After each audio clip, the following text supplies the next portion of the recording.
আজকে কি কি রান্না হচ্ছে? আজকে রান্না হবে ইলিশ মাছের মাথা দিয়ে কচু শাক, তারপর লাউ চিংড়ি আর ইলিশ মাছ ভাপা। কচু শাক, হ্যাঁ, ইলিশ মাছ ভাপা, লাউ চিংড়ি মশলা দিয়ে একটু মাখিয়ে নেওয়া হয়েছে। এই যে চিংড়ি আছে আর মাছের মাথা দিয়ে কচু শাক। ইলিশ মাছের মাথা ভাত দিয়ে হচ্ছে। ভাত খাওয়া। সবাইকে শুভ নববর্ষ জানাই। আজকের রান্নাটা দেখো। তো এবারে কচু শাকটা একটু ভাপিয়ে নিতে হবে।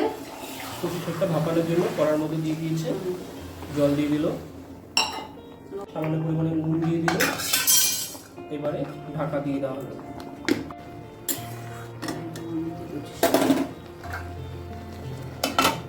তো এই ফ্রাইং প্যানের মধ্যে সরষের তেল দিয়ে দেওয়া হলো। এদিকে ইলিশ মাছের ভাপাটা রান্না করা হবে আর এটার মধ্যে কচুর শাক, তাই তো? হ্যাঁ, এগুলো মাছের মাথাটা ভেজে নিব আগে, চিংড়ি মাছটা ভেজে নিব, তারপরে লাউ ভাজবো। এখানে কি কি মশলা গেছে বলো? পোস্ত, সরষা, ধনে গুঁড়ো, পেঁয়াজ, কাঁচা লঙ্কা, সরষের তেল। কাঁচা তেল। এবার এটাকে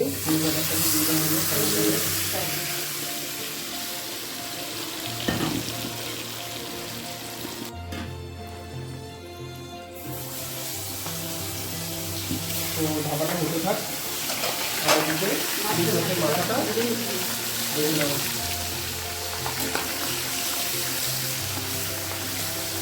খাবারটাকে মিডিয়াম ফ্লেমে ভেজে দেওয়া হবে, কিছুক্ষণ হবে, তারপরে দেখা হবে কি কথা হবে। ইলিশ মাছের মাথা ভাজাটা হয়ে গেছে, চিংড়িটা ভেজে নিচ্ছে, লাউ চিংড়ি দিয়ে। চিংড়ি মাছটা ভাজা হয়ে গেছে, এবারে ওই তেলের মধ্যেই, ভাজা তেলটার মধ্যেই শুকনো লঙ্কা তেজপাতা ফোড়ন দিয়ে দেওয়া হয়েছে। এরপর যাচ্ছে কালো জিরে ফোড়ন,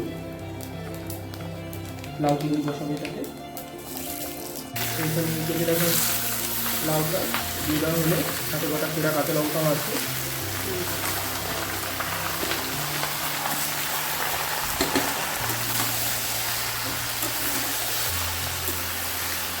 দিয়ে দেওয়া হচ্ছে পরিমাণ মতো নুন, ঢেকে দেওয়া হবে জন্য।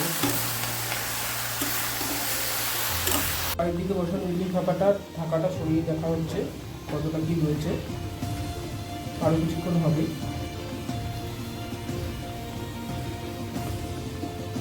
দেখতে পাচ্ছ লাউটা থেকে জল ছেড়ে দিয়েছে।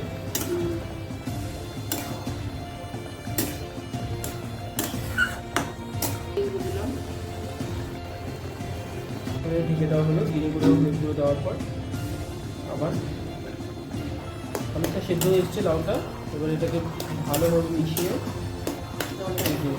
খুন্তিটা যেভাবে ভেঙে দিতে হবে, আরও জল দিয়ে দিতে হবে। আর এদিকে ইলিশ মাছ ভাপাটা প্রায় অনেকটাই হয়ে যাচ্ছে।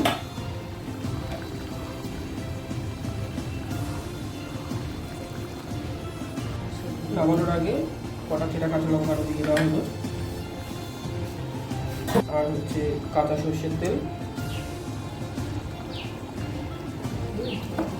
দিয়ে দেওয়া হচ্ছে, ধনে পাতা কুচি নামানোর আগে। তো চলো, ইলিশ মাছ ভাপা হয়ে গেছে। এবারে ভেজে রাখা চিংড়ি মাছটা দিয়ে দেওয়া হচ্ছে লাউয়ের মধ্যে।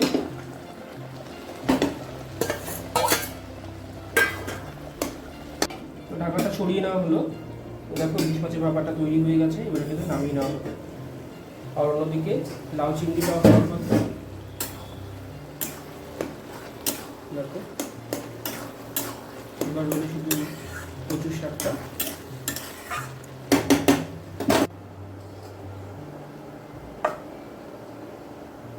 নামাই নেব কি?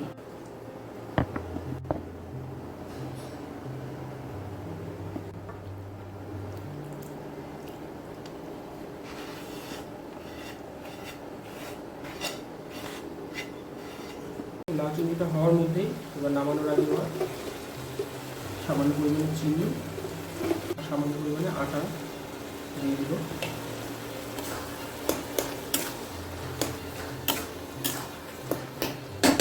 এবারে তুলে রেখে ধনে পাতা কুচি,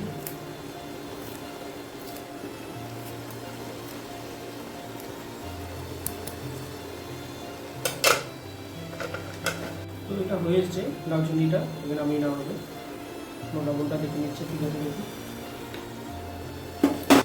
লবণটা চেক করে বা সামান্য পরিমাণে আরেকটু নুন দিয়ে দিল।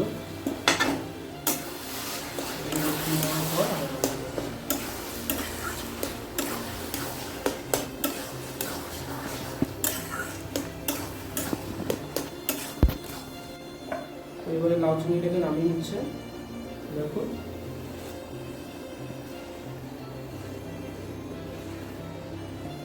এবারে কড়াইটাকে পরিষ্কার করে নিয়ে কিছু তেল দিয়ে দিচ্ছে আমার কচুর শাক রান্না করার জন্য।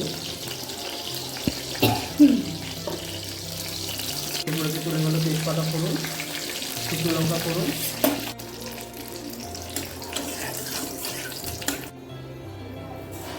তারপরে চলে যাচ্ছে পাঁচফোড়ন।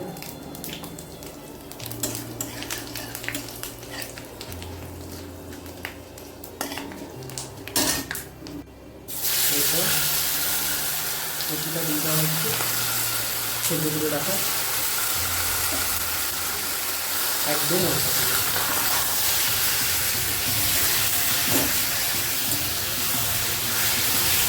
এরপর দিয়ে দেওয়া হচ্ছে সামান্য পরিমাণে হলুদ গুঁড়ো, নুন,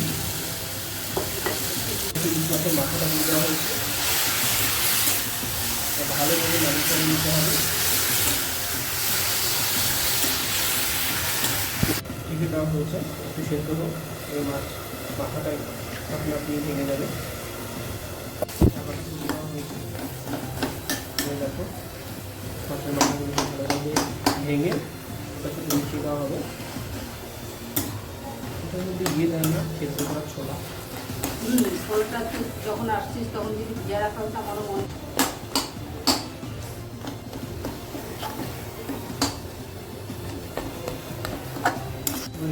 সামান্য পরিমাণে চিনি,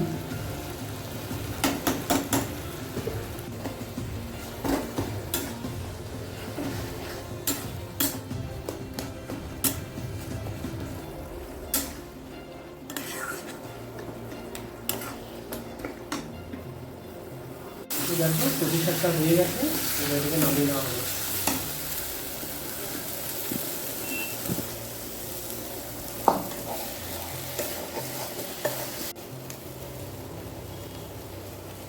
এই হচ্ছে আজকের আমাদের পয়লা বৈশাখের রান্নাবাড়ি। ইলিশ আর চিংড়ি, লাউ চিংড়ি, কুচনো চিংড়ি দিয়ে লাউ, আর হচ্ছে ইলিশ মাছের ভাপা, আর এদিকে হচ্ছে কচু শাক ইলিশ মাছের মাথা দিয়ে। ভাত করাই আছে। তো কেমন লাগলো আজকের রান্নাটা জানাবে কমেন্ট সেকশনে। ভালো লাগলে লাইক, শেয়ার, কমেন্ট করবে এবং সাবস্ক্রাইব করে দেবে অবশ্যই চ্যানেলটাকে। অনেক অনেক ধন্যবাদ সবাইকে। আবারও নববর্ষের প্রীতি ও শুভেচ্ছা জানিয়ে আজকের ব্লগটা শেষ করছি।